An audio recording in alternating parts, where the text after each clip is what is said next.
കൊച്ചിയിൽ നടിയെ ആക്രമിച്ച കേസിലെ 8ാം പ്രതിയും നടനുമായ ദിലീപിന് തിരിച്ചടി. കേസിൽ സിബിഐ അന്വേഷണം വേണമെന്ന ദിലീപിന്റെ ആവശ്യം ഹൈക്കോടതി ഡിവിഷൻ ബെഞ്ചും തള്ളി.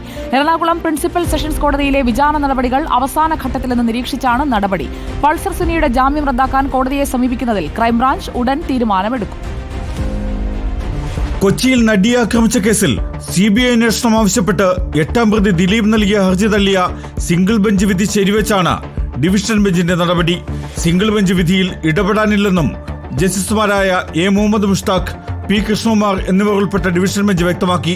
സുതാര്യവും പക്ഷപാതരഹിതവുമായ അന്വേഷണത്തിന് സിബിഐ അനിവാര്യമാണ് എന്ന 8ാം പ്രതിയുടെ വാദം ഹൈക്കോടതി തള്ളി.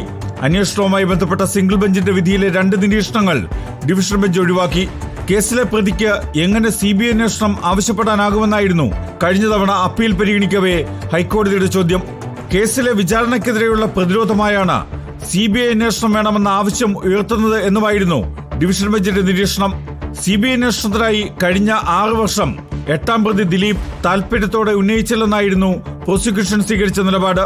അതേസമയം കേസിലെ 1ാം പ്രതി പൾസർ സുനിയുടെ ജാമ്യം റദ്ദാക്കാൻ അപേക്ഷ നൽകുന്നതിൽ ക്രൈംബ്രാഞ്ച് ഉടൻ തീരുമാനമെടുക്കും. പൾസർ സുനി ജാമ്യവ്യവസ്ഥ ലംഘിച്ചുവെന്നാണ് റൂറൽ SP ക്രൈംബ്രാഞ്ചിന് നൽകിയ റിപ്പോർട്ടിന്റെ നിയമസാധ്യത പരിശോധിച്ച് തുടർ നടപടികളിൽ ക്രൈംബ്രാഞ്ച് തീരുമാനമെടുക്കും. റിപ്പോർട്ടർ ടിവിയുടെ ഒളിക്യാമറയിലെ വെളിപ്പെടുത്തലിന്റെ അടിസ്ഥാനത്തിലാണ് പൾസർ സുനിക്കെതിരായ ക്രൈംബ്രാഞ്ചിന്റെ നടപടി. Legal desk reporter.